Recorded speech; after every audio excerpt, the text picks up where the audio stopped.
tarde a todos, todas e todas. Hoje eu estou aqui acolhendo vocês nesse momento inicial, eu e a Ágata.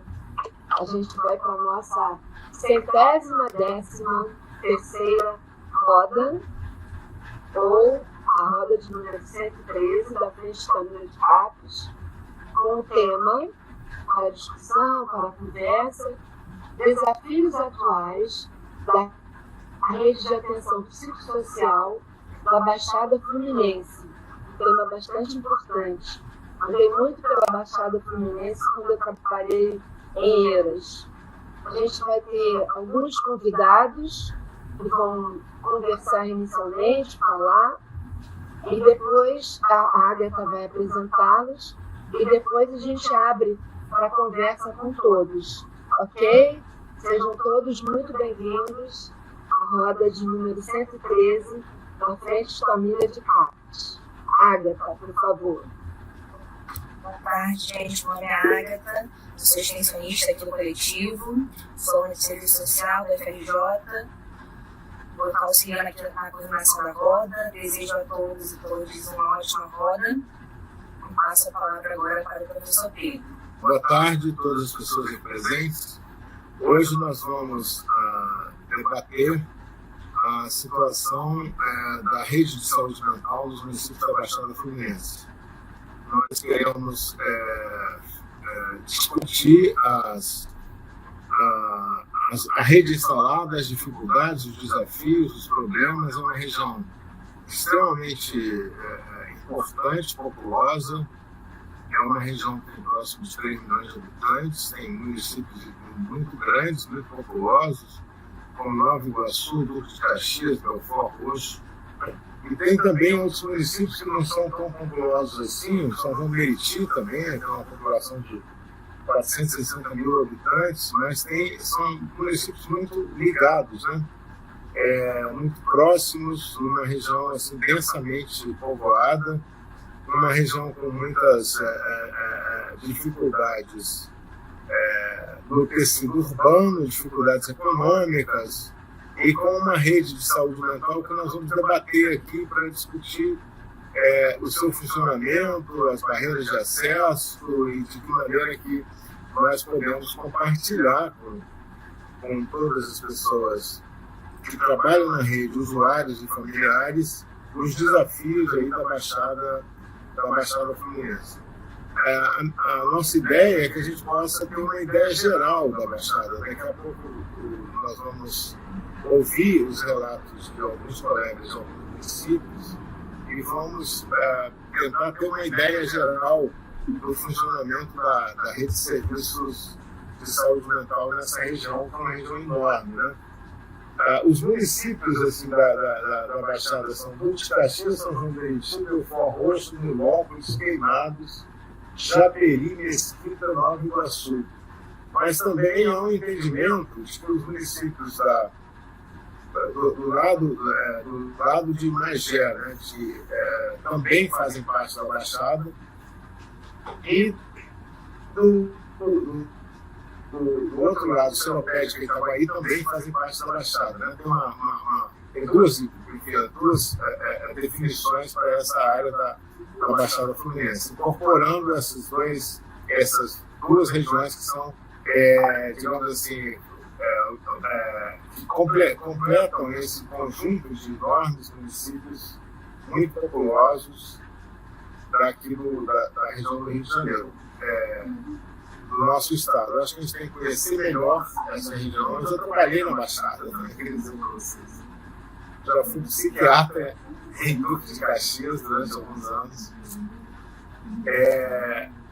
E tem realmente tem um trabalho enorme, porque tem uma população muito grande, tinha, né? Aí vamos ver como está a situação hoje, uma carência de serviços, né?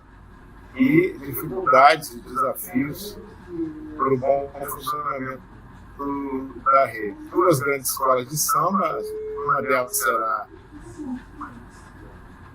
homenageada aqui hoje, no final, né? Que é a Grande Rio, que é a Escola de Caxias, né? Que é uma escola super importante na Baixada. E a Beija-Flor também, né, gente? Então, vamos lá. Sim, tem a Beija-Flor, claro. É porque a gente está com a grande rio na cabeça que ela ganhou o carnaval.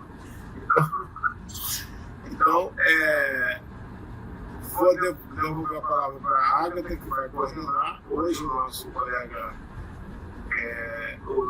Leandro está de merecidas férias, uma semana, retornará na semana que vem.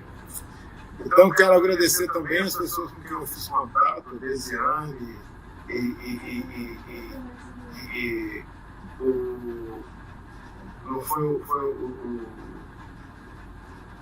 os colegas que vão aqui apresentar também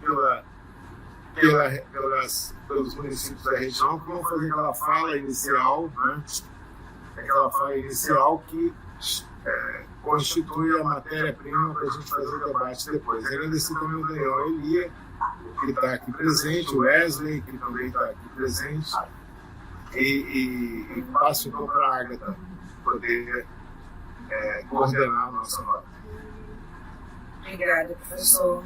Eu quero passar agora a palavra para o Wesley, o CAPS 3 Mesquita. Você usou o Wesley. Boa tarde, quero começar agradecendo. Falei para ele, né, que estava o Imael, Tânia, várias pessoas conhecidas. Eu falei com ele que estava afastado por questão de saúde, mas poderia perder a oportunidade de conversar com vocês, né, de poder compartilhar um pouco da minha experiência enquanto trabalhador da RAPES, da região da Baixada. Eu falo mais especificamente do território de Mesquita, que é onde eu atuo desde 2018, na gestão, né, de um CAPS 3 desde 2020, mas que eu entrei lá no desafio de implantar o CAPS 3, né, ainda era um CAPS 2 na época, e desde de novembro do ano passado, na supervisão também clínica institucional de 2 CAPs em Queimados, né? Tânia, querida, está aqui com a gente também, mas Queimados. Assim, eu sempre gosto de pensar um pouco. Pedro trouxe, né? O professor Pedro Gabriel trouxe algumas informações sobre esse território, mas eu acho importante a gente poder reforçar um pouco isso, assim, de que território é esse que a gente está falando, né? Porque eu acho que é fundamental que a gente possa se aproximar de alguns indicadores socioeconômicos, né, deste território, para pensar sobre os desafios de construção de uma RAPES, né, sobre os desafios e as oportunidades, como está colocado no título, né, desse encontro de hoje. E aí todos os índices que a gente vai ver sobre o território da Baixada Fluminense, né, o que fica de marca é muito a Baixada como um dos territórios mais afetados pela pobreza, pela desigualdade social, pelos efeitos de um Estado colonialista, enfim. Então, todos os dados vão apontar para isso, assim, né? Enquanto a partir de índices de pobreza, de desigualdade social e racial, né? Porque eu acho que a gente precisa trazer essa dimensão da discussão racial para este território, né? Enquanto isso aparece nos dados de violência também, né? Então, tem vários dados, inclusive super recentes, do ano passado, 2021, que vão apontar, por exemplo, o dado de renda média mensal, enquanto no Rio de Janeiro, enquanto capital, tem uma renda média mensal de R$ 2.898. Alguns municípios da Baixada, como Japeri, que é o município do estado, né, com a menor renda média mensal, chegando a 259, né? Também as taxas de homicídio a cada 100 mil habitantes, enquanto o Rio de Janeiro fica em torno de 29,3, a cidade de Queimados, 134 dados também no ano passado, né? Então, eu sou de uma cidade do interior chamada Alagoinhas. Eu sou baiano, interiorano, né? Sou psicólogo formado em Salvador, na UFBA, né? Mas vim para o Rio para fazer residência em saúde mental no IPUB em 2016, comecei a trabalhar em Mesquita em 2018, mas a minha sensação ao chegar no território da Baixada, né, é que somos um território tão perto, mas ao mesmo tempo tão longe da capital, né? Diante de todos esses desafios que eu vou trazer, que os colegas com certeza trarão também, né? Mas a minha sensação ao estar transitando, né, pela rede da Baixada é de que eu estou ainda no interior da Bahia, né? Ou no interior de alguma outra cidade do Nordeste, sobretudo pela marca de uma lógica clientelista, de uma lógica coronelista, de uma lógica assistencialista, que atravessa muito fortemente o modo de gestão da coisa pública, digamos assim, né? Há uma gestão pessoal da coisa pública, e para mim esse é um dos principais desafios do trabalho neste território, que é o atravessamento político partidário. Esse é sempre um tema delicado, se falar em espaços públicos. Os colegas que enfim, estão aqui nesse contexto vão com certeza concordar, mas eu acho que não há como falar sobre os desafios da construção de uma RAPS, da luta antimanicomial neste território, sem citar, né, os desafios de superação ou de tensionamento dessa lógica coronelista, clientelista, né? E aí, para falar um pouco sobre o território de Mesquita, que é o território que eu estou há mais tempo, né? Eu fui pesquisar algumas coisas que eu tinha escrito já sobre esse território e que acho que traduz um pouco. Eu vou tomar isso como um analisador da Baixada, né? Mas sei que não dá para generalizar, né? Mas, por exemplo, o território de Mesquita é um território que... Só um minutinho para resgatar aqui. Mas é um território atravessado por uma história, né, muito marcada por essa história que eu falei, né? Era um território que pertencia a uma pessoa, né, chamada de Barão de Mesquita, por isso que vem o nome, né, Mesquita, que era proprietário de antigas fazendas, onde se localizava a região central do município atual, né? Essa informação eu acho bem importante, porque isso ainda é um analisador dos modos de organização e gestão da vida política e social do município até hoje, né? Há cerca de 500 anos também, o território de Mesquita era habitado pela população indígena, chamada de população jacutinga, né? E se a gente for olhar a história do território da Baixada, há uma marca muito grande também de uma população indígena que foi fortemente dizimada, né, pela colonização portuguesa, a partir do que se chamou de Confederação dos Tamoios, enfim, que dizimou a maior parte da população indígena da Baixada Fluminense. Hoje o bairro Jacutinga ainda existe lá em Mesquita, é um dos poucos bairros da Baixada Fluminense que preserva essa memória indígena no território, né? Então, quando eu fui trabalhar no território em 2018, né, eu encontrei uma rede com desafios estruturais, de recursos estruturais muito grande, né, de falta de recursos básicos, assim, cadeira, né, lugar para sentar, estrutura física mesmo dos serviços extremamente precarizados, e acho que isso se repete ainda hoje nas minhas andanças para alguns municípios da Baixada. Mas, além disso, né, quando eu fui trabalhar em 2018, eu fui chamado para construir esse desafio de implantação do CAPES 3, né, que foi finalmente inaugurado em julho de 2020, ainda no nosso primeiro ano da pandemia de Covid-19. Né, e a gente ficou durante 2 anos e meio dividindo numa casa de 4 cômodos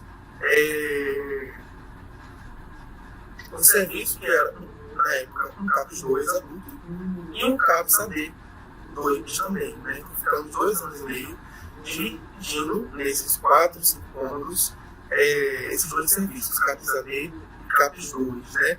Eu diria que hoje, 4 anos depois, né, que eu estou em Mesquita, o cenário mudou muito que mudou para melhor em termos da organização de recursos físicos, né? A gente tem hoje um CAPS 3, um CAPS infantil, um CAPS AD, 2 residências terapêuticas, um ambulatório de saúde mental.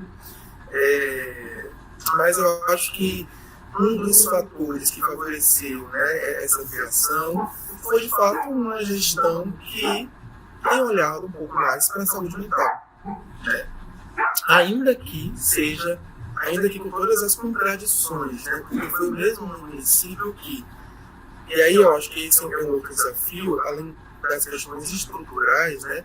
O modo de contratação que a gente tem em alguns municípios, né? Por exemplo, em Mesquita, a gente tem a marca de que os profissionais de nível superior de toda a saúde, não só da saúde mental, são contratados com um vínculo que é muito conhecido pela quarteirização do vínculo, né?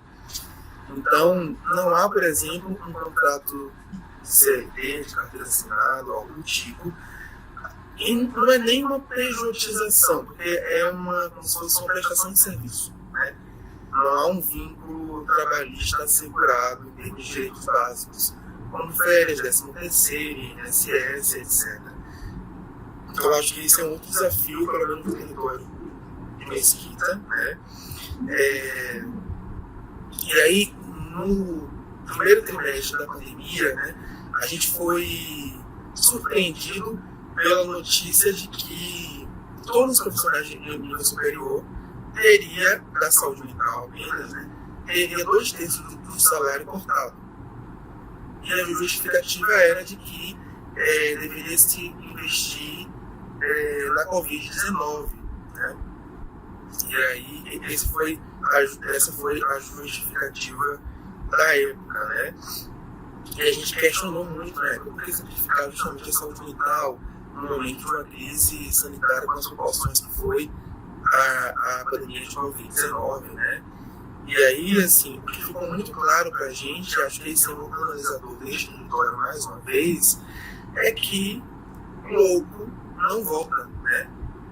Isso a grande maioria, né? Sobretudo se for louco, preto e pobre, qual vai ser o lugar dessas pessoas na gestão desses recursos, né? Mas o que eu queria dizer com relação a essa melhoria da rede, sobretudo de Mesquita, né? Com a inauguração do CAPS 3, que com muita dificuldade se conseguiu inaugurar em 2020, a gente tem aí uma mudança importante dos modos da ampliação de recursos mesmo, né? De acolhimento, de intensificação de cuidado no território. A gente passa de uma equipe, eu tinha uma equipe de 12, 13 pessoas, enquanto CAPS 2, né, de 2018 a início de 2020, eu passo a ter uma equipe de 50 pessoas, né? Então isso, sem dúvida, amplia demais as nossas possibilidades de atenção à crise, as nossas possibilidades de construção de um cuidado em saúde mental ancorado em diretrizes como a lógica comunitária, a lógica territorial, né? Mas, por exemplo, a gente não tem uma emergência psiquiátrica, né? Eu acho que essa é a realidade da grande maioria dos municípios da Baixada Fluminense. E aí isso traz desafios, porque o CAPS 3, né? Que CAPS 3 é esse? É um CAPS 3 de um território que não tem uma emergência psiquiátrica e que tem uma UPA que pouco dialoga com a rede de saúde mental, né? E aí foi preciso entrar na UPA, foi preciso matriciar a UPA, foi preciso UPA e SAMU, né? Que são serviços de emergência que a gente tem ali disponível para a saúde mental, né? E o que eu ouvia desde sempre era: a UPA é gestão estadual, né? Então não há um diálogo com a gestão municipal, não adianta. É isso que eu ouvia, né? O usuário de saúde mental batia lá, voltava. Não é aqui, é no CAPS. Então, como construir um cuidado intensivo quando se tem os serviços de urgência e emergência, que seria o SAMU, sem diálogo nenhum com a saúde mental. Isso mudou a partir de muita resistência, né? A partir dessa construção mesmo de um diálogo muito próximo, né? Uma marca que se tinha muito comum quando eu cheguei lá era a rede pouco dialogava, as pessoas não sabiam quem era, né? A assistência que queria conversar com saúde mental mandava um ofício para o Ministério Público. Havia um excesso de judicialização do processo de trabalho. E aí a gente precisou bater mesmo. E aí se construiu um coletivo de saúde mental em Mesquita, né? Onde a gente precisou bater de porta em porta no serviço, se apresentar. Né? Então, nesses 4 anos, foi esse trabalho de formiguinha que foi construindo mudanças importantes. Não que a gente não tenha desafios inúmeros, né? Eu acho que esses que eu falei ainda seguem. O regime de contratação é muito precarizado ainda, né? Não se tem garantias básicas de direitos trabalhistas, né? Mas em termos de ampliação da rede, a gente teve avanços importantes de fortalecimento da rede intersetorial a partir da implantação em 2019 da supervisão de território, que é um espaço que a saúde mental banca até hoje, né? Com muita dificuldade, porque há ainda uma lógica dos outros serviços, né? De pensar o CAPS como CAPS 3, emergência e abrigo, né? Então, o CAPS 3 é tudo, né? É um tudo junto. Então, tem um trabalho importante de matriciar essa rede.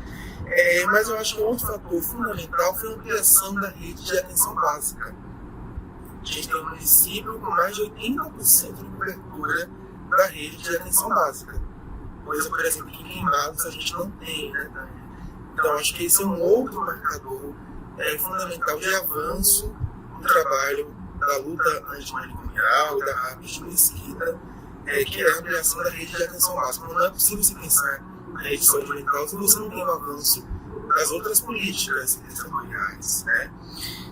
Enfim, eu vou parar por aqui para dar a oportunidade dos outros colegas falarem e trago outras dimensões, né, desse trabalho no momento da discussão, tá bem?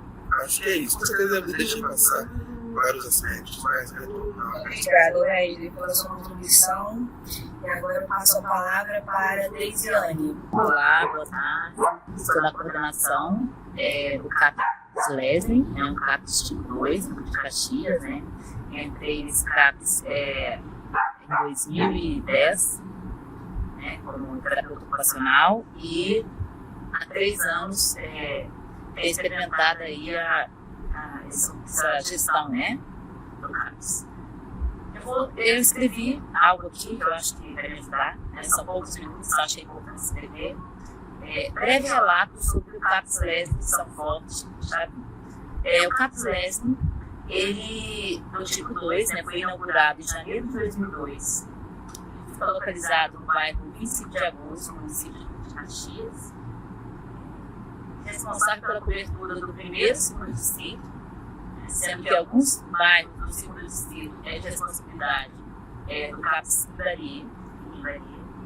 Sabemos que muitos são os mandatos, né, desafios de um CAPS, tamanha complexidade desse projeto implantado e pautado, né, nos princípios da reforma psiquiátrica do SUS. O surgimento desse CAPS, ele fez parte de um processo importante, né, de intervenção da ilha de Paracambi, sendo o primeiro CAPS, né, do nosso município, à medida que se houve um investimento aí, né, nesse dispositivo, né, foram surgindo outros dispositivos, né, de base territorial, né, os outros CAPS, né, CAPS CIS, CAPS AD, o CAPS Livraria, né, foi surgindo a partir desse maior investimento que se teve aí, né, também no nosso CAPS. Foram depois, né, vieram depois.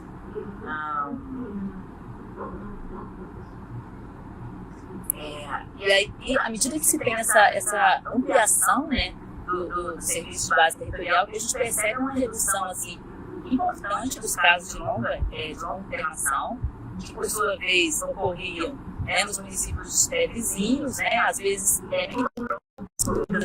Magé, Batiz, né, levava horas, né, de carro, em alguns casos, para a gente conseguir chegar até esses usuários.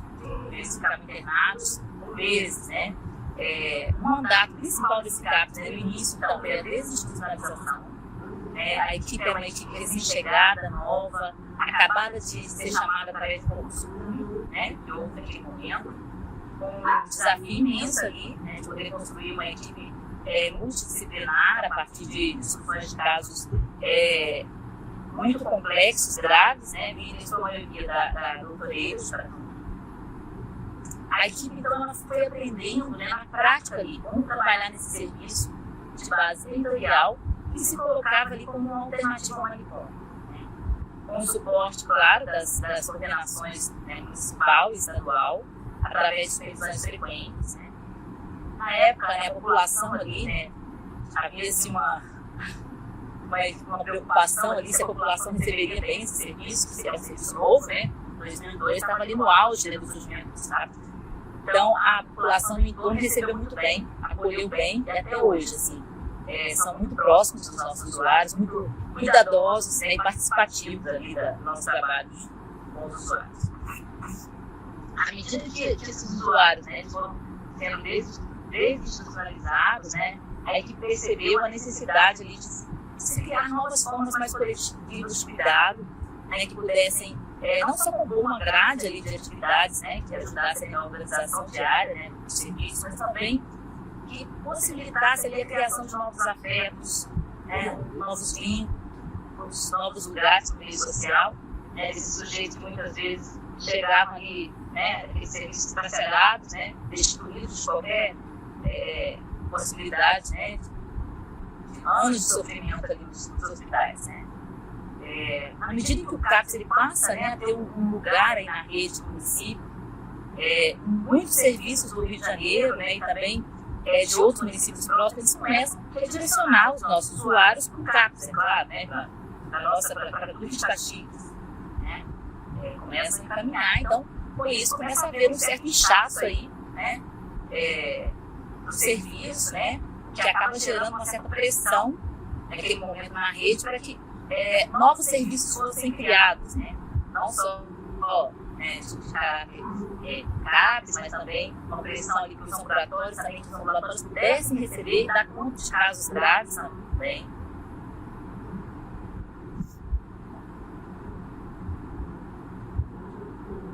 O CAPS ele tem um papel crucial no acompanhamento dos usuários do serviço residencial terapêutico. A gente tem nosso CAPS ele fica sob responsabilidade, uma serviço residencial terapêutico que fica mais central ali, em Caxias, mas há outros serviços residenciais terapêuticos que ficam sob responsabilidade do CAPS Bahia também. Ele tem um papel importante aí, nesse acompanhamento desses usuários. Torna-se fundamental também, o CAPS ele passa, ele tem um papel importante não só nos casos de longa internação, mas principalmente também nos casos de intenso sofrimento psíquico, que são casos mais agudos, evitando assim internações desnecessárias. Acho que uma marca singular do nosso CAPS foi a criação do Conselho Gestor, composto por usuários, familiares, profissionais, gestor, conforme preconizado nos princípios do SUS. As Assembleias Gerais também normalmente ocorrem, claro que principalmente antes da pandemia, agora a gente está começando a retomar, elas ocorrem mensalmente, com a presença ali de usuários, familiares, equipe, gestor. Ela tem um lugar importante, Essas assembleias é um lugar ali onde os participantes, os usuários podem falar, podem se colocar, e pensar junto conosco a organização do serviço e como é que está esse cuidado, o cuidado prestado. Durante a pandemia, o nosso CAPS seguiu atendendo os usuários, claro que de forma cuidadosa, visando a proteção dos mesmos, não só também dos familiares, toda a equipe de forma, claro, um pouco diferenciada, porque a gente está acostumado, porém com a mesma seriedade e respeito, contemplando a singularidade do caso a caso. E ao mesmo tempo a pandemia ela tem sido importante, no que tange às nossas reflexões, para repensarmos esse cuidado, assim como como a gente repensarmos as atividades coletivas, as novas faces aí do sofrimento psíquico, como tem se apresentado, né? Temos um cuidado importante aí com os casos de primeira vez, discutido coletivamente, em reuniões de equipe, a necessidade ou não, né, de um acompanhamento em CAPS ou em algum outro dispositivo aí da rede. Junto a isso, né, temos, claro, que um dos nossos desafios é repensar o trabalho que vinha sendo feito, né, até antes da pandemia, mas, ao mesmo tempo, caminhar, né, cada vez mais, a partir de agora, em direção ao território, repensar o que vinha sendo feito, mas, ao mesmo tempo, com esse pé muito mais para fora, né, ampliando esse cuidado para além da rede da saúde, incluindo aí cultura, esporte, trabalho, o lazer, como forma de cuidado e liberdade. Outro desafio é cuidar da crise dos nossos usuários, incluindo e acolhendo, né, os familiares nesse processo, né, que por vezes é sofrido, faz-se necessário um esforço, um trabalho também da equipe, para que isso seja possível. Cada vez mais percebemos a necessidade do CAPS 3 no nosso município. Com mais o suporte às situações extremas de ter sofrimento psíquico e vulnerabilidade social também, né, que nossos usuários vivenciam cotidianamente. Também, né, acho que mais que urgente, uma supervisão clínica institucional. Né? Você é muito ligado por isso aí e aguardando aí ansiosamente essa chegada do supervisor.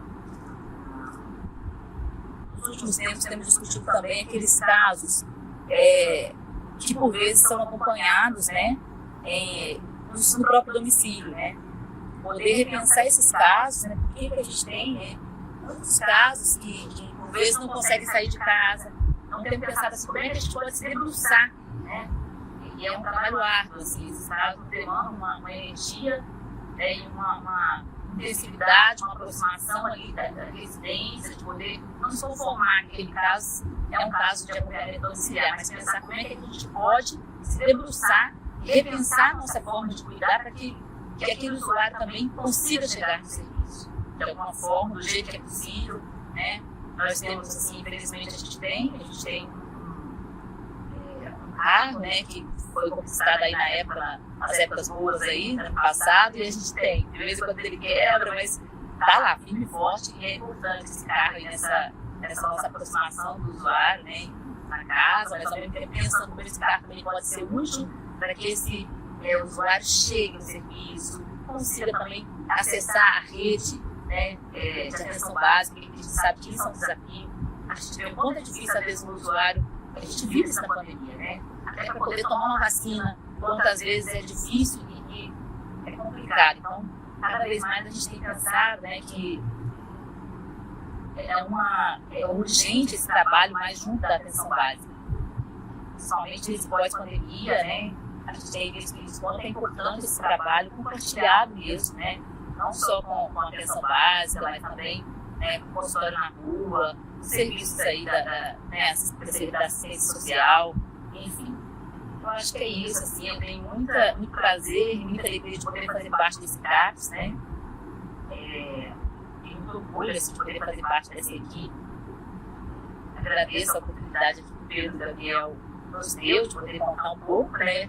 Eu tenho certeza que ele também, né, como ele mesmo disse, já trabalhou em indicativo, então ele conhece um pouco como o meu funcionamento, tá? Eu espero que a gente possa ter boas discussões aqui. Tá? Obrigada. Eu passo a palavra agora para Verônica. Boa tarde. Boa tarde. Você é aluna, um prazer estar aqui. Está aqui na coordenadora de saúde mental, Tânia Alves. O Wesley, que faz a nossa supervisão institucional lá no CAPS, né, CAPS 2. Eu sou psicopedagoga no CAPS 2 Queimados. Trabalho lá há 6 anos, né, entrei no curso de 2015, assumi em 2016, e mantenho a fala dos colegas com relação ao desafio do nosso território. Um dos grandes desafios que eu também concordo com a ideia, com a hipótese, é da questão da saúde básica, uma coisa que nos moviliza muito, a saúde básica e a vulnerabilidade social. Nós temos questões muito graves no território com relação à vulnerabilidade social dos nossos usuários, né?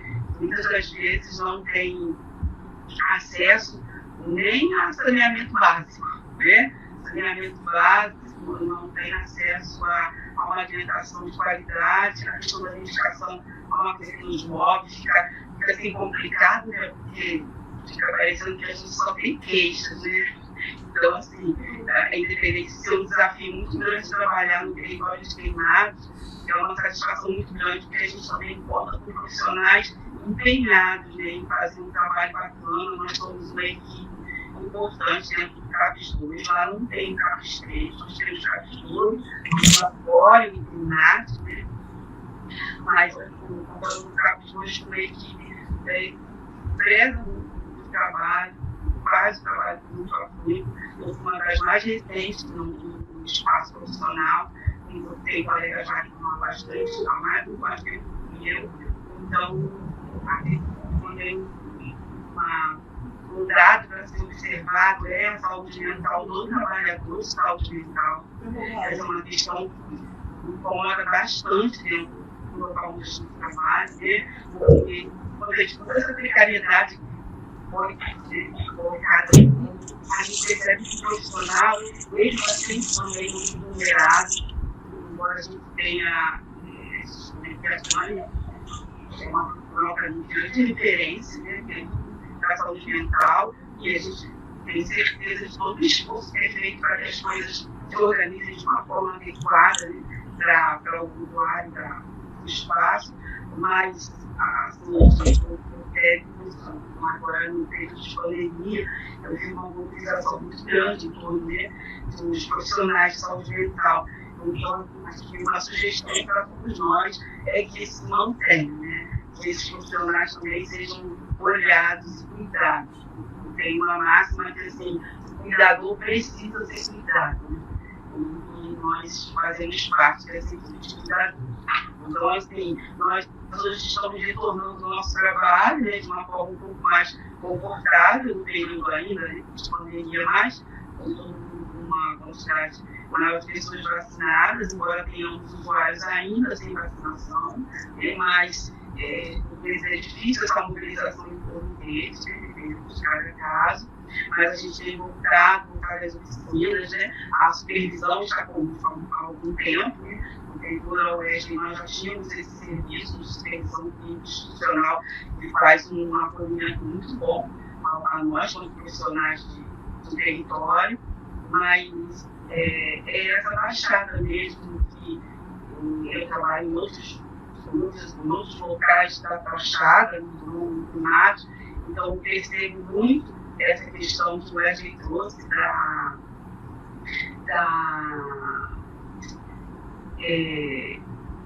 política partidária, né? Desses espaços, dessas interferências, que por vezes são bastante danosas. Então, a gente está pensando quanto funcionário, quanto trabalhador desse espaço, quantos desafios nós temos, para além de todas as precarizações da saúde mental. Então, é isso.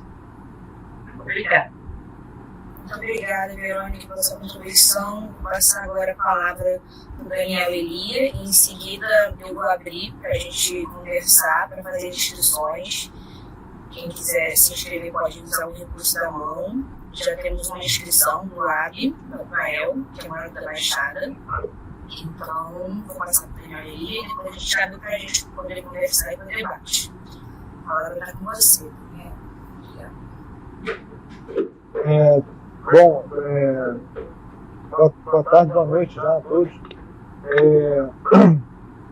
Eu queria agradecer aí o convite, que ele falou comigo ontem, a gente organizar para estar aqui. A gente tem duas apoiadoras da região, que são a Nelly e a Júlia, só que elas não puderam hoje estar aqui, então me constituí para estar. É um prazer. Bom, a Baixada Fluminense, né, na verdade a gente trata aqui como a região metropolitana 1, né, que aí incluiria também o município de Itaguaí, que a gente não está incluindo na discussão, e a gente pode excluir o Rio, embora faça parte da região metropolitana 1, é um município com suas questões muito particulares, enfim, a gente costuma tratar disso junto. aqui por uma questão de regionalização, mas também podemos tratar disso de forma separada, né? Bom, eu acho assim, que o pessoal que falou aí pelos serviços, eles têm uma posição de estarem por dentro aí da situação de uma maneira diferente da nossa aqui do Estado, e isso permite, claro, de falar coisas aí super importantes que eles estão tratando. De uma maneira geral, assim, eu acho que tem algumas coisas que a gente observa aqui do Estado que são importantes de poder dizer, tá? Assim, a região da Baixada Fluminense tem baixa cobertura, tá? Baixa cobertura de tudo. Tem baixa cobertura de atenção primária, tem baixa cobertura de serviços da rede de atenção psicossocial. Essa baixa cobertura ela é concomitante a um contingente populacional muito alto. Então é muita gente e pouco serviço. E aí, assim, se a gente puder incluir, eu achei interessante que isso foi incluído aí em algumas falas, né? A dimensão das vulnerabilidades sociais que se somam aí na Baixada Fluminense, quer dizer, é uma região que tem o maior percentual de população negra do estado do Rio de Janeiro, tá? Isso se deve aí à conformação dessas cidades e a forma como essa população foi ocupando o redor, né, da capital depois do período da escravidão e aí ao longo do século passado. Então é uma população que vem aí dessa história particular na Baixada Fluminense. É uma região onde tem muita violência, é uma região onde tem muita pobreza e onde tem aí, vamos dizer, os piores índices sociais do estado do Rio de Janeiro. É a região de uma concentração muito grande de milícias, né, que eu acho que se juntam aí a essa avaliação que vocês fizeram do que vocês estão falando do coronelismo, mas esse coronelismo tipicamente carioca, né, das milícias e dessa maneira aí de fazer política que o Rio de Janeiro exportou para o Norte Central, né? Enfim, então a gente tem aí um problema que inclui aí toda essa dimensão socioeconômica. Enfim, acho que isso é importante de poder dizer. Do ponto de vista da saúde mental, assim, especificamente, eu diria que além da baixa cobertura, a gente tem um problema específico da Baixada Fluminense que diz respeito a essa circulação de população entre os municípios, né? Uma pessoa mora na Baixada, procura serviço no Rio ou procura serviço em outros municípios, tem uma circulação grande, diferente de outras regiões. Mas a principal questão, eu acho que acho que o Wesley falou um pouco disso, eu acho que isso é importante, essa porta de entrada para a atenção à crise, né, as portas de entrada para a atenção à crise e a forma como os serviços se organizam para fazer esse cuidado. Isso é um problema hoje na Baixada Fluminense. Acho que Mesquita é um município que está melhor do que os demais, né? Existe um esforço em Itaguaí também para avançar em relação à estruturação da rede, mas de uma maneira geral os outros municípios, incluindo a capital, tem problemas grandes aí, eu acho, com a cobertura disso. E aí você vai ter poucas portas de entrada para atenção à crise funcionando, uma busca muito grande pelas emergências do Rio de Janeiro, de Nova Iguaçu e de Duque de Caxias, né? Embora isso possa acontecer em outras unidades, mas busca-se muito essas unidades. Pouco leito para uma intervenção mais duradoura. Então você vai ter os hospitais psiquiátricos do Rio que ainda existem, poucos CAPS-3, né? A gente não quer que essa pressão seja nos hospitais psiquiátricos, então precisa avançar muito em relação aos CAPS-3 e uma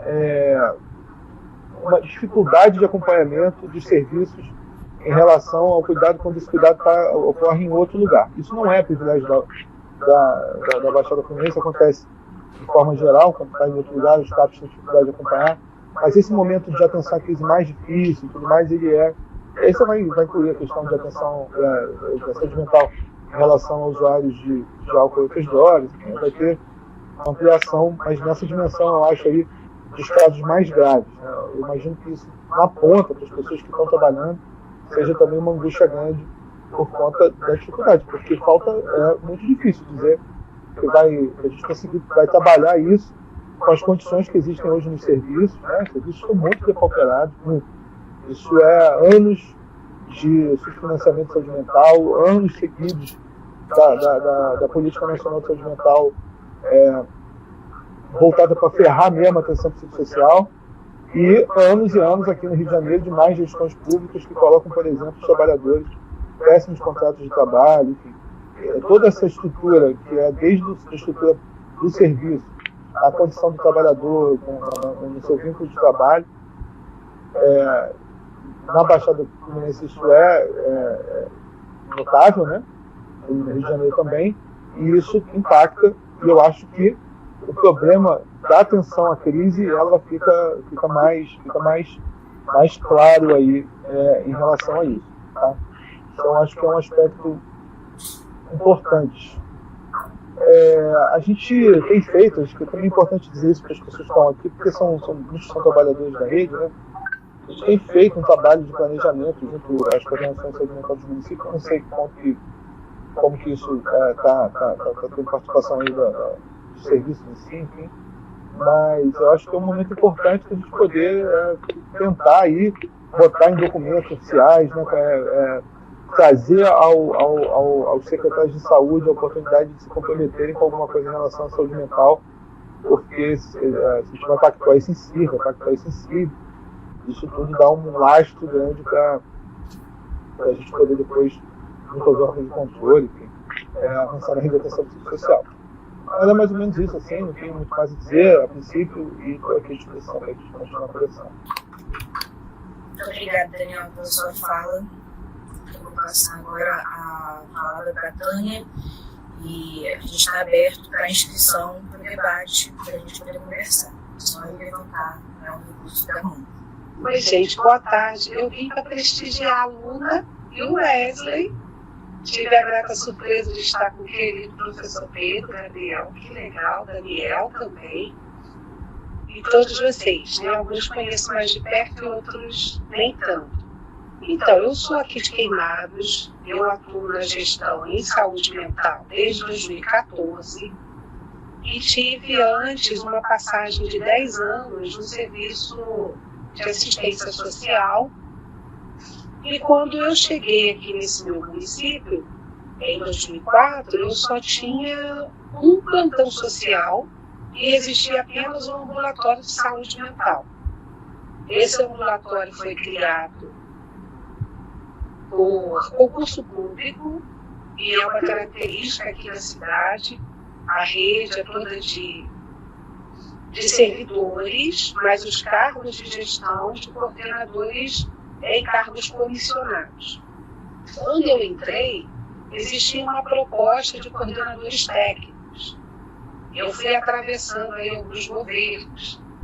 Mas hoje em dia, a gente tem uma influência política na escolha desses espaços, né, em saúde mental aqui. E aí, por conta do ambulatório ter sido o primeiro serviço de saúde mental a ser criado, ficou por grande tempo e ainda hoje uma procura assim, imensa pelos serviços individualizados, né, serviços ambulatoriais. Então o CAPS surge, o CAPSI, mais tarde aqui no município, e a gente teve antes uma equipe bem mais gente, né, bem mais multiprofissional também. E tínhamos uma equipe, a maioria de servidores e alguns outros de contratos, diferente de Mesquita. Eu vejo que nessa parte aqui em Queimados, os contratos não são contratos ruins, não. Tem pagamento em dia, tem seus direitos assegurados, os cargos em comissão também e os cargos efetivos. Mas a gente tem um grande problema da questão da inserção da saúde mental na atenção básica. É muito complicado o entendimento de matriciamento. Ainda existe muitas mentes manicomiais de achar que tudo é internação. E como a gente não tem um hospital, nem um hospital geral para atendimentos de outros agravos clínicos, a gente também não tem uma porta de entrada em emergência. Então eu acredito que isso, ao mesmo tempo que é ruim para a gente, ao mesmo tempo faz as equipes criarem habilidades diferentes para poder atuar nesse campo. As pessoas são muito vulneráveis mesmo, muito sofridas, os bairros aqui são muito distantes uns dos outros, a cobertura da atenção básica é mínima, 29 condutores que eu coloquei aí no chat, e os bairros são muito distantes, e todos os serviços que existem estão no centro. Então os bairros mais afastados não têm cobertura educacional, cobertura também da saúde, e quanto mais dos outros serviços que já foram citados, né? Saneamento e outros agravos importantes de serem analisados, né, com mais cuidado. Então aqui, hoje a gente tem uma atenção grande, já houve uma melhora em relação à questão das milícias, mas hoje uma atenção enorme. Tem alguns bairros que nem SAMU, nem bombeiro podem entrar, e eram órgãos assim muito respeitados, quanto mais a saúde mental ou qualquer outro. E a gente vivencia todos os dias uma forma de como alcançar, de um jeito que a equipe não sofra tantos danos e que também consiga atuar, né, junto aos usuários de uma forma mínima, pelo menos um acolhimento mais constante. Estamos hoje só com um psiquiatra no município ativo, os outros, depois da pandemia, tiraram uma licença sem vencimento, alguns outros se aposentando. Isso também para os outros membros de equipe, psicólogos e assistentes sociais, a maioria se aposentando agora. E agora a gente se dá conta da dificuldade de fazer um concurso público, porque como a folha é muito grande em cargos de comissão, daí essa questão de atravessamento, né, político, hoje está muito complicado de se fazer um concurso público para poder repor esses cargos em vacância. Então a Baixada é essa luta constante de direitos, de se conseguir o atendimento, seja em qualquer área, quanto mais a saúde mental. Muitos casos de regulação, uma regulação que tem uma fila enorme, muita utilização de serviços fora daqui, né, de serviços especializados, de imagens e outros, né, ligados ao câncer, ao renal crônico. Então, são muitas as dificuldades e a gente está aí nessa luta constante de melhoria. É sempre bom ter pessoas assim como Wesley, como a aluna, que apesar das dificuldades caminham, sabe? Estão sempre ali prontos, sempre nos motivando a continuar. É isso, não sei se contemplou. Vou passar a palavra agora para o Arisvaldo, coordenador de saúde mental. Oi, tudo bem? Boa tarde a todos.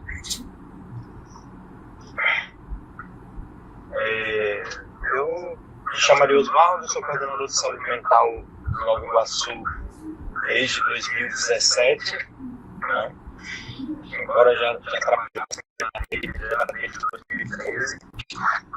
Nova Iguaçu é um município hoje um dos maiores da Baixada Fluminense, né? Acho que fica atrás, se não me engano, somente de Caxias, em termos de população. A estimativa, eu acho que é em torno de 800 mil habitantes, na projeção pelo IBGE. E é um território muito extenso, né? Do centro da cidade até uma das pontas, né, da cidade, que é quilômetro 32, a gente gasta-se mais ou menos 1 hora e 20 minutos usando o transporte público, né? Além do contingente populacional, tem as características, né, geográficas do território, né, que faz com que a gente tenha a necessidade de ter uma rede territorial mais potente. A rede de saúde mental do Nova Iguaçu ela é implantada mais ou menos por volta de 2006 a 2008, né, que é quando surge o CAP Jair Nogueira, que dá lugar a um antigo ambulatório que se chamava Centro de Saúde Dr. Tibal, e a partir daí surge o CAPS AD e o CAPS Infanto Juvenil, né? 6 residências terapêuticas. Nós contamos também com 8 leitos de atenção à crise que fica na UPA Austin, e 6 residências terapêuticas, né? Tem-se uma característica também, como o Wesley bem falou, né? Eu também sou baiano, lá do interior da Bahia, uma cidadezinha bem pequena, 18 mil habitantes.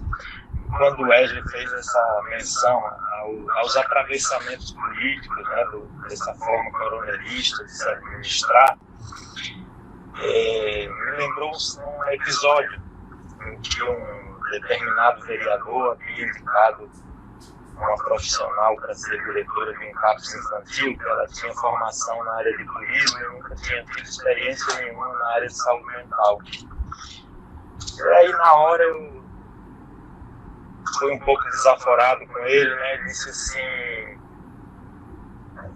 vocês costumam dizer que nós lá do interior, a gente tem esse perfil, né, que as coisas são um pouco mais arcaicas e tudo mais. Eu disse, mas eu não vejo diferença nenhuma entre a minha cidade de 18 mil habitantes, em que o vereador de lá indica um fulano para o posto de saúde e arruma votos marcando exames e conseguindo atendimentos. É uma cidade que está aqui na região metropolitana e isso acontece também.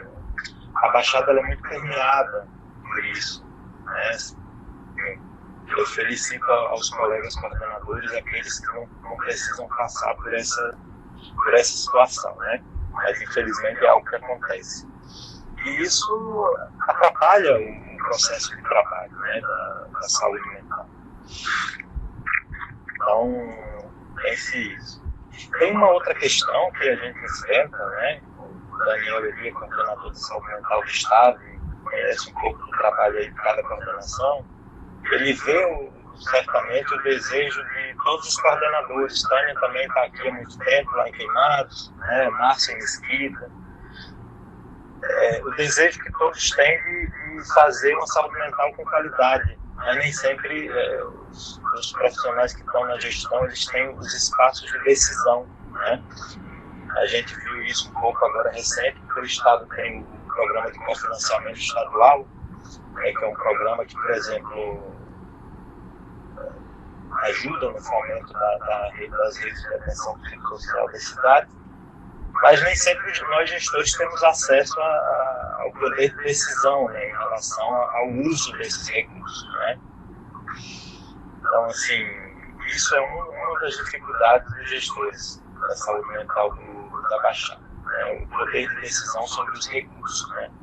Esse ano eu fiquei muito feliz porque a gente teve a oportunidade de sentar com quem fazia o orçamento aqui do município e dizer assim: olha, estamos planejando a implantação de um CAPS novo para o ano que vem, então a gente precisa que isso conste no orçamento, né? E aí, dessa vez, foi acatado, né? Uma outra coisa é a questão da ampliação de rede na Baixada, né? As últimas notícias positivas em relação à ampliação de rede, né? A gente teve aí em Mesquita a implantação do CAPS 3, né? Essa proposta nova de trabalho. Creio que Itaguaí também está uma questão dos leitos, né, Daniel?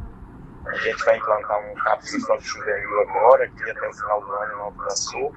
Mas a gente não tem uma rede territorial, né? Esses municípios com dimensões tão grandes, né?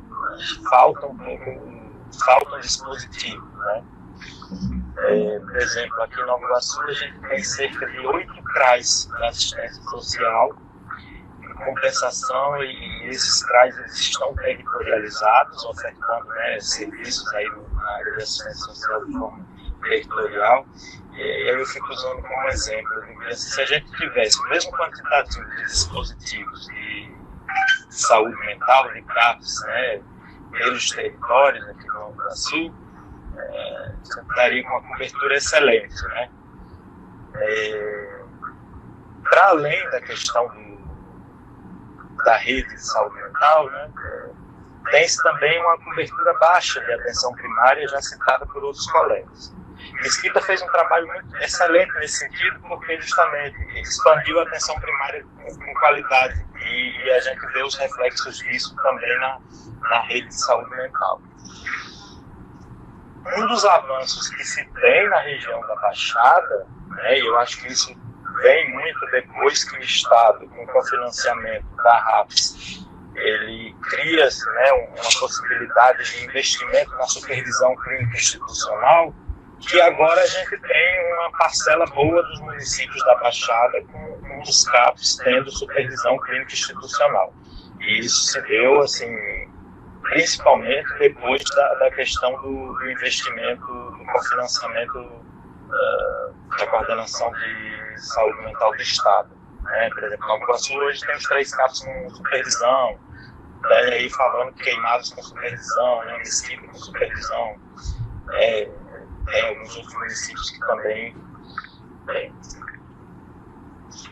tem-se uma peculiaridade que é o crescimento das comunidades terapêuticas na região da Baixada Fluminense. Assim, o aumento absurdo de comunidades terapêuticas, né, isso é também em função da defasagem dos serviços de saúde mental, né, eles vão lá e tentam ocupar de forma totalmente equivocada esse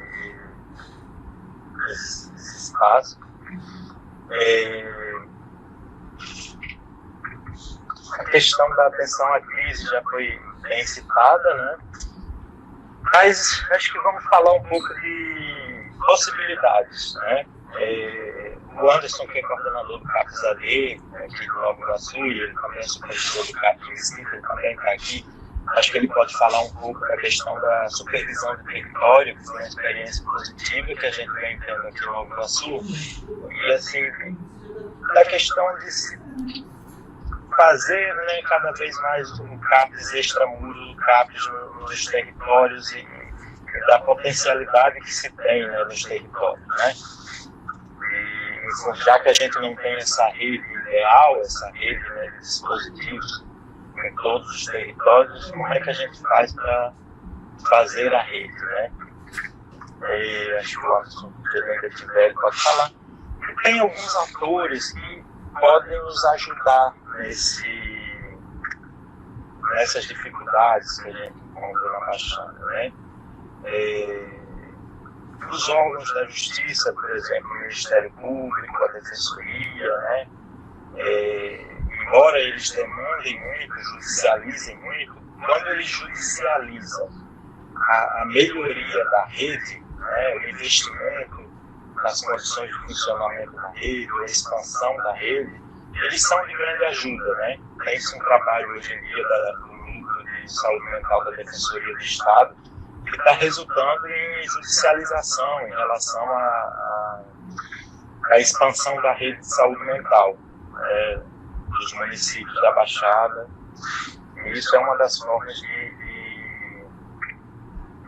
a gente avançar também, né? Ao mesmo tempo que às vezes a justiça nos incomoda muito, né? Porque judicializa coisas de forma equivocada, ele também tem que usar isso a nosso favor. Outra questão é o controle social. A gente estava enfrentando aqui algumas questões de Nova Iguaçu de interferência política em um dos CAPs, né? E aí, assim, o controle social, né, de mães e familiares dos usuários do CAPS conseguiu dar uma barra, né, em algumas mudanças equivocadas que estavam acontecendo, né? Então, fortalecer, né, nas assembleias, né, a participação dos usuários e familiares é uma das formas da gente lidar com essas adversidades que a gente vive aqui na região da Baixada, né? Essa era a minha contribuição, gente. Obrigada, Nil. Contribuição, passo para o Daniel. Falar? Não, pode passar para o Bael, acho que já foi importante essa história. Tá bom, passo para o Anderson. Eu só vou falar um pouco, né, o Ari citou a questão do trabalho, né, coletivo, do trabalho do território a partir das reuniões intersetoriais. É um trabalho que tem dado bastante resultado, né, tanto em Mesquita quanto agora também em Nova Iguaçu. E tem sido bastante interessante porque tem sido uma radicalização da atenção psicossocial, né, chamando aí outros atores a participarem desse trabalho e a estar ampliando, né, as possibilidades dentro do território e dentro da comunidade. É só me apresentar antes, né? Meu nome é Anderson, eu estou nesse momento supervisor institucional no CAPES 3, Mesquita, no CAPES Casa Azul, e também na coordenação técnica do CAPES AD de Nova Iguaçu. E aí, essa experiência surge a partir do território de Mesquita, né, que hoje funciona como um polo mesmo, uma baixada, né, de boas práticas.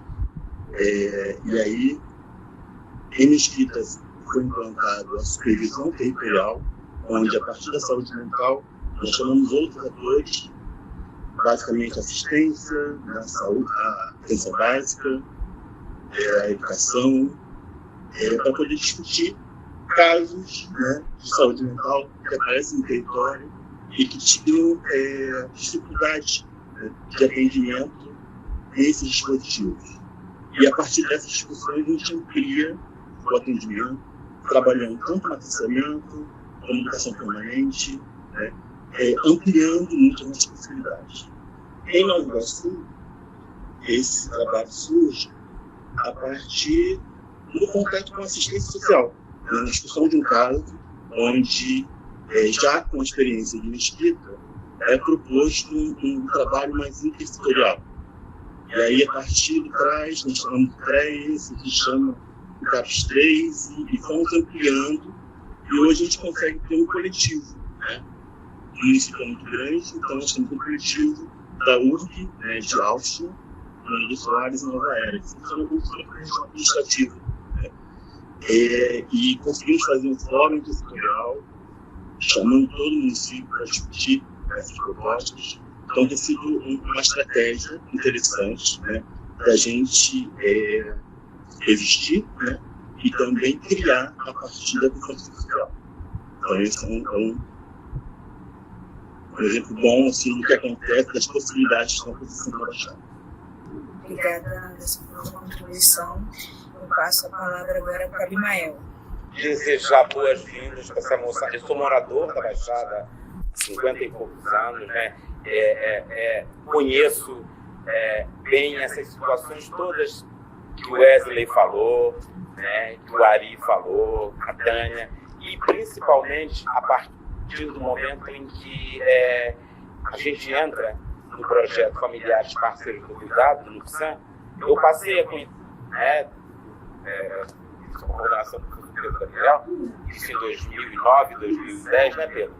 Que a gente quando começa a fazer os ciclos, né, dos familiares, a gente vai aos serviços e conhece os serviços, né? Então, no Nova Iguaçu a gente conhece, o Pedro, né, e a equipe também, Mesquita, e aí eu estou lembrando das precariedades que tinha, conforme o Wesley, né, fez comentário aí, realmente era muito difícil, era uma casa com 4, né, de 2 andares que dividia, né, 2 serviços, né.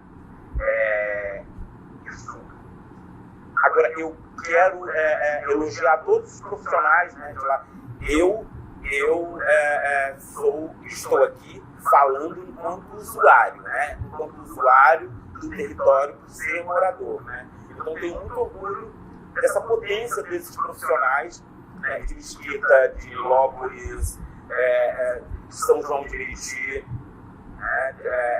de Queimados, Japeri, né? Todos esses serviços a gente conhece e sabe das precariedades em todos os sentidos. A precariedade no sentido de profissionais, de não abrir concursos, acho que foi Tânia que falou isso, não foi Tânia ou foi Verônica, né? A gente sabe dessas precariedades que os municípios têm, e quando abre concurso, são concursos que oferecem um salário ridículo, né? O oferecimento, uma carga horária enorme, um salário ridículo. Então, assim, eu estou passando para dizer que estou muito feliz aqui hoje, né? Eu conheço esse serviço, sei da potência desse serviço, principalmente da potência dos familiares usuários, que são extremos ativistas, em Queimados tem familiares e usuários potentes, em Mesquita também, Nova Iguaçu. Os familiares de Nova Iguaçu, assim, eu costumo fazer comentário de que quem dá o suporte ao serviço, ao CAPS do Nova Iguaçu, que eles são participantes. Então, assim, é importantíssimo isso. A participação dos familiares. São muito presentes nas reuniões dos familiares, nas reuniões que tem, nas festas, em todas os momentos das instituições, das instituições de oferecimento de serviços, CAPS. Né? Então, assim, eu gostaria de parabenizar e de ter orgulho de vocês que militam aqui pela Baixada, né? Eu sou do IPUB, né? Vocês sabem disso, né? Atuei em Nova Iguaçu no início da profissão, eu sou terapeuta ocupacional, né? Mas, assim, eu fico muito orgulhoso de ver a Baixada, de ver a minha cidade tentando fazer e fazendo cada vez mais para que a gente tenha uma saúde mental, né? Acolhedora, cuidadosa, até porque nós da saúde mental somos poucos, uma população tão imensa que a gente tem aí nos diversos municípios. Então, um beijo para vocês, muito obrigado por vocês lutarem, muito obrigado por vocês se manifestarem e continuarem isso. E é isso, vamos à luta, sempre, resistência, tá bom? Obrigada, Imael. A palavra está aberta. A gente só levantar, só o recurso da mão que eu passo a palavra. Aí, já que colocou um comentário, já que pessoas criativas, lutadoras, admiráveis, fazem a diferença e para a resistência. Laerte colocou CAPS AD2, Marinheiro, João Cândido, São João de Meriti presente. Eu estou muito feliz, porque eu vi o nascimento do CAPS Nova Iguaçu, um dos primeiros aqui da Baixada, lá na Escada Caracol, né, lá na Caracol, lá nos anos 2000, né, uma dificuldade danada. Oi, Ari, estou falando de você, estou comentando sobre vocês aqui. Então, eu assisti o nascimento daquele CAPS, que era dentro do ambulatório, né? E assim, não tinha. Era muito interessante porque era multifacetado, porque você, né, os usuários do CAPS, né, se misturavam ali a população, porque tinha Escada Caracol, o CAPS ficava ali, então você passava pela Escada Caracol, você já via todo o cenário ali. E aí você entrava, e aí, ou você ia para um lugar ou para o outro, né? Ou pegar ônibus, que ali tem um monte de ônibus. Então, assim, eu fico muito feliz de ter assistido a construção desse serviço, né? Então, assim, já que chegou mais gente aí, o Wesley quer falar, eu vou parar de falar. Então, um grande beijo para vocês. Estou muito feliz. E precisando de mim enquanto morador, porque aí eu, enquanto usuário e morador, posso falar o que eu quiser. Não sou gestor, não sou nada, então eu posso fazer queixa. E sempre faço. Sempre que possível, eu me queixo. Né? Seja lá na prefeitura, seja no bairro, no território. Me queixo mesmo. Abro a boca, não tenho rabo preso. Então, rabo preso no bom sentido, tá? É importante que se fala, tá? No sentido assim, eu estou no lugar de usuário. Então eu posso reclamar, tá? E sei que essa questão de ser gestor é muito frágil, né? A gente está num serviço e ainda mais com as precariedades e com as dificuldades que tem, é muito difícil. Por isso que eu bato palma para vocês sempre, tá bom? Um grande beijo para vocês. É com você, Wesley. Rapidamente, primeiro assim, o Imael é uma grande referência, jamais você vai ser nada, né? Eu acho que você sempre existia. Agradecer pela sua presença, pelas trocas aí desde o YouTube. Para mim é uma grande alegria, né? Ter encontrado o Imael na minha formação enquanto profissional, pesquisador e militante da reforma. Eu queria só trazer alguns pontos rápidos a partir do que os colegas falaram e foi me ocorrendo também. Primeiro, eu acho que é algo que fica para mim desse trabalho, né? E não é à toa que a gente está falando aqui do território da Baixada Fluminense, que trabalhar num território como esse, né, me faz revisitar o tempo todo a dimensão de território, né? A gente tem essa diretriz do SUS para orientar o nosso trabalho, né? A gente trabalha a partir da lógica do território. Então, teoricamente, Mesquita atende os munícipes de Mesquita, Nova Iguaçu, munícipes de Nova Iguaçu, etc. Mas o trabalho vivo ali em ato, né, vai dando a gente algumas pistas do que a gente precisa subverter, ampliar as noções. Eu acho que isso tem acontecido muito fortemente. Aí, Anderson, Tânia, hão de concordar, né? Quando a gente tem precisado alargar essa noção de território e pensar um território mais ampliado. Isso não sem desafios, né? Por que eu falo isso? Hoje, o CAPES 3, Casa Azul de Mesquita, é um dos CAPES 3 que tem um dos poucos CAPES 3 que tem funcionado efetivamente no território de Mesquita, ou no território da Baixada, né? E inúmeras vezes a gente tem precisado considerar esse território ampliado da Baixada, né? Então a gente tem acolhido usuários de outros territórios, Queimados, Nova Iguaçu, Nilópolis, e isso traz um tensionamento para a equipe local, né? Isso traz questões, porque essa lógica às vezes do território mais engessa, e aí me entenda, eu não falo nessa lógica de que só atender usuário do seu território, né? Claro que isso é pensado estrategicamente como política pública de organização do cuidado, que deve ser assim, sem dúvida, mas a gente não pode deixar que isso engesse e vire uma barreira de acesso para esse cuidado mais ampliado, né? Então, eu acho que o trabalho na Baixada Fluminense tem levado a gente a pensar um pouco nisso, assim, numa coletivização desse território da Baixada, né? E em situações como essa, de precisar acolher no leito, né, de crise do CAPES 3, pessoas, usuários de outros municípios, eu acho que é onde isso fica ali tensionado, mas eu acho que isso também é uma potência, né, da gente pensar junto sobre isso, mas claro que isso não vem sem desafios, né. Uma outra questão é o quanto essa incidência, né, uma política partidária acaba trazendo como consequência também uma questão que é o desafio da qualificação dos profissionais, né? A gente tem equipes muitas vezes despreparadas, assim, que estão ali apenas porque precisam trabalhar, né? E não porque apostam na saúde mental. E aí eu fico sempre pensando, é possível se constituir enquanto profissional da saúde mental se você não for também militante, né? E aí eu acho que essa dimensão do trabalhador militante, se ela não existe na saúde mental, é muito difícil, né? E a gente tem um desafio, a gente tem pensado muito sobre isso a partir de Mesquita, né, Anderson? Tem algumas estratégias mesmo de formação continuada, né? Mas acho que tem algumas limitações quando a pessoa não está disponível para o trabalho que a saúde mental exige, o processo de trabalho que a saúde mental exige. Tem limitações, inclusive no trabalho de educação permanente, né? Uma outra questão é o quanto esse lugar de gestão, às vezes, é muito solitário na Baixada, né? E aí, em Mesquita, mais recentemente, a gente conseguiu implantar essa coisa da direção e coordenação técnica, né?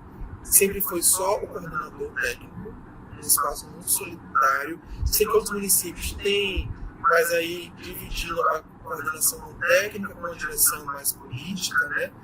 Enfim, em Mesquita a gente conseguiu isso recentemente, mas com muita precariedade, porque a pessoa que está na coordenação não ganha um valor a mais para isso, por exemplo, não há nenhum adicional, né?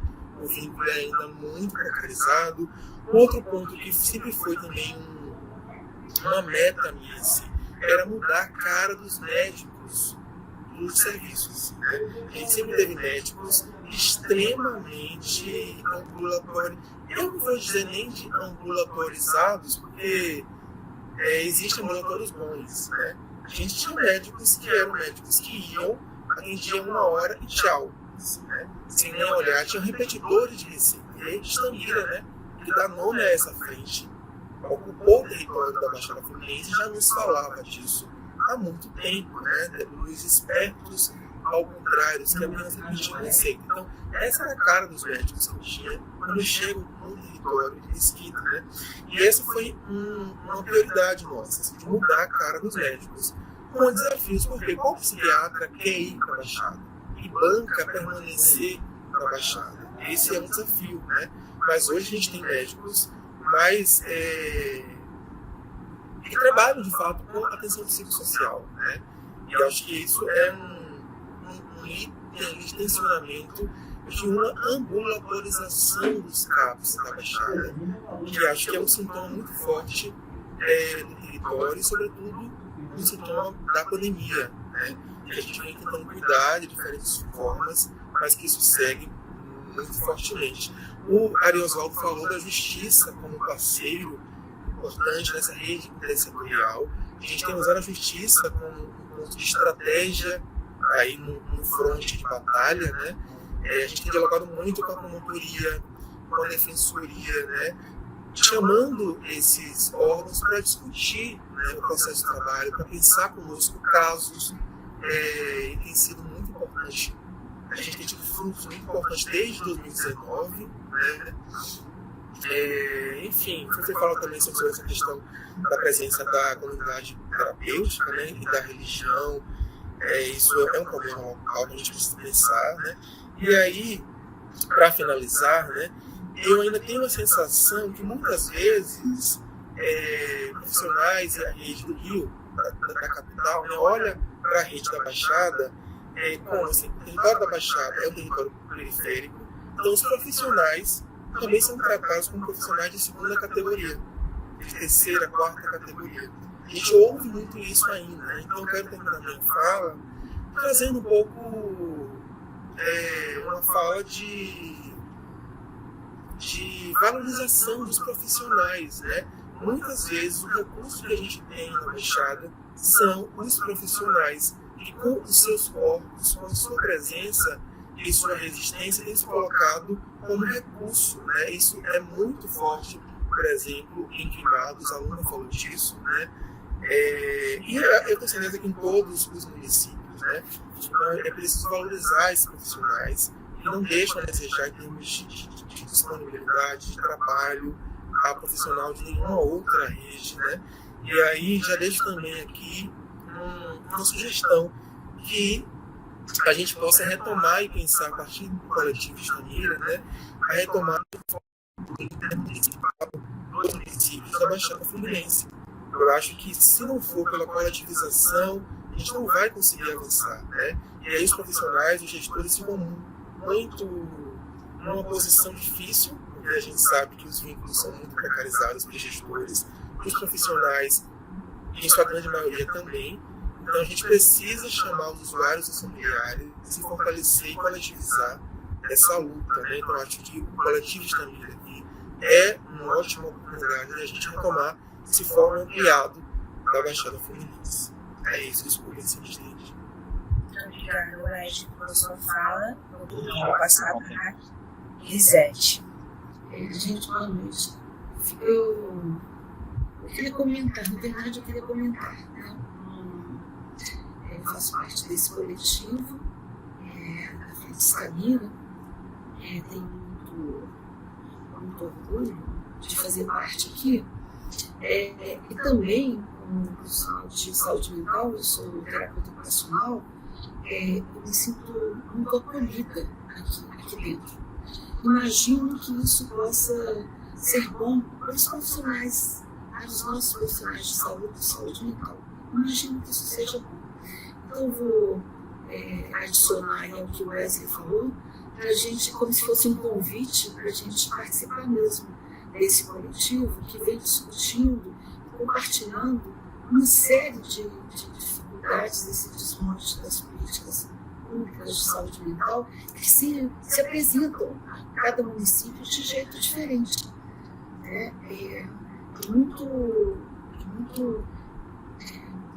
Para mim, é muito importante ouvir cada município com questões diferentes.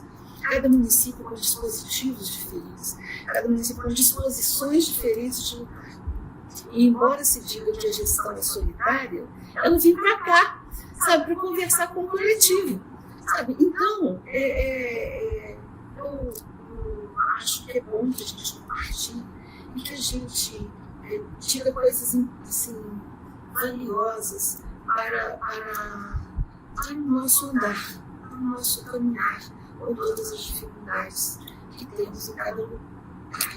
Eu queria apontar pequenas coisas, alguns pontos mesmo, que eu ouvi que eu gostaria de enfatizar nesse compartilhamento. É essa formação continuada. E acho que a Frente Estamira é um lugar de formação continuada. Assim, feita educação popular, eu acho que é isso, sabe? Eu acho que a Frente Estamira é isso. Ela nos ajuda a não ficar tão solitários, seja na gestão, seja no exercício profissional, seja, sabe, nesses desafios seculares que a gente vai enfrentando aí. Me lembrei muito de um frequentador também comum, frequentador aqui da Frente Estamira, que é o Carlos Henrique de Macaé, me desculpe. E aqui foi tocado um ponto que ele frequentemente assinala para nós. Eu não sei se o Carlos Henrique está aí ainda, mas ele fala muito da importância do conselho gestor, fala da importância das assembleias de usuários, em que também os familiares estão presentes. Fala da presença, da importância das mães. Eu acho que foi o Oswaldo que falou da importância das mães que se apresentaram nas questões referentes às crianças e aos adolescentes. Então, mais uma outra coisa que eu achei muito importante, que eu achei que foi ponto forte aqui nesse encontro de hoje, que é a supervisão. Supervisão clínico-institucional em determinados lugares, a falta dessa supervisão, o que acarreta, é a supervisão territorial, que eu acho que nos ajuda a conversar uns com os outros, a ouvir o outro, saber como o outro se resolveu naquele desafio que está enfrentando, ouvir o outro. Então eu achei assim, muito diversas as falas, muito diversas, de lugares diversos de fala. Eu falo do encontro com a justiça, de um encontro que eventualmente pode ser muito bom, muito proveitoso.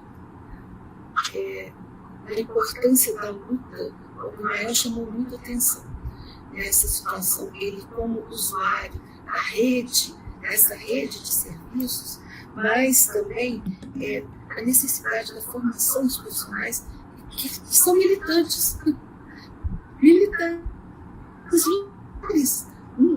em situações muito adversas. Então eu estou muito feliz de estar participando, de ter ouvido vocês todos e agradecer a vocês todos. Muito obrigada, Elisete. Carlos. Obrigado, dona Elisete. Eu cheguei a pensamento, confesso, não conheci ninguém, quase bati na mesa. Eu não, às vezes as pessoas você não bebe, você não fuma, você não usa droga, você. Mas é para a sociedade, eu só faço isso para a sociedade. Eu nunca pensei em tentar nada. Eu estou explicando para eles aqui agora o seguinte: cada lugar nós temos, segundo a Organização Mundial de Saúde, aqui no Brasil nós temos, nós temos 12% de usuários de saúde mental. Isso era em 2010. Hoje eu não sei exatamente como sermos. Precisamos ir provavelmente para discutir isso. Mas assim, a cada usuário da saúde, nós temos em média 4 a 5 familiares, irmãos, pai, mãe. Vamos botar 2% vezes 5 para ver se dá para eleger qualquer pessoa que agressar o território. É assim, eu estou colocando, eu estou pedindo para que vocês me ajudem a fazer esse cálculo. É isso. Muito obrigado, boa noite para você. Eu achei que essa roda, que a gente chamou também de colóquio de saúde mental da Baixada, né? O primeiro colóquio, ela cumpriu plenamente a sua finalidade, né? Porque nos atualizou em relação aos desafios do campo da Baixada e, ao mesmo tempo, lembrando um pouco do que o Wesley Solaterra falou, aponta para uma continuidade. Né? Então, aponta para uma continuidade. Então, acho que a gente tem que deixar no ar, assim, como um esforço coletivo, a criação de um segundo momento, um segundo momento dessa roda de conversa da Baixada, desse colóquio, como nós estamos chamando. Do meu modo que lá no município do Rio a gente chama de colóquio da Guanabara, porque para falar do município do Rio, fazer esse segundo momento da Baixada, agora talvez nessa perspectiva que o Wesley lembrou aí, de como se fosse um fórum intermunicipal ou interterritorial, né, que é o nosso conceito-chave, que é o conceito de território. A Baixada é um imenso território, mas a Baixada é formada por diversos territórios. Né? E aí eu acho que seria super interessante ter uma continuidade. Vamos pensando sobre isso, a gente faz as coisas coletivamente, podemos ir colocando isso como um passo adiante para essa roda, que eu achei que foi muito produtiva, muito boa. Muito bom saber das coisas, saber também da militância, e eu acho que é isso mesmo, né? O profissional da saúde mental, ele tem que ser um militante. Senão ele desiste, né? Fazer outra coisa. Então tá bom. Agatha, então. Você caiu, ela está tentando voltar. Ela tenta, eu vou ler aqui o comentário da Isabelle, que disse: lembrei de uma frase muito utilizada por uma professora na faculdade, que diz: mais vale a angústia da busca do que a paz da acomodação. Ela agradece a troca dos saberes da resta. A Vitória colocou a música que a Cássia vai passar. Boa noite, moça. Boa noite, moça. É o nosso tempo de fé. País da alta massa de ar. Nós viramos, vai lá. Nós iremos. Trabalhando e o meu sacheiro. As mãos que riscam no terreiro. Eu nasci com mais. Fui animar. Isso.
Boa noite, moço. Boa noite, moço. Boa noite, pessoal. Boa noite. Boa noite a todos. Boa semana, bom dia.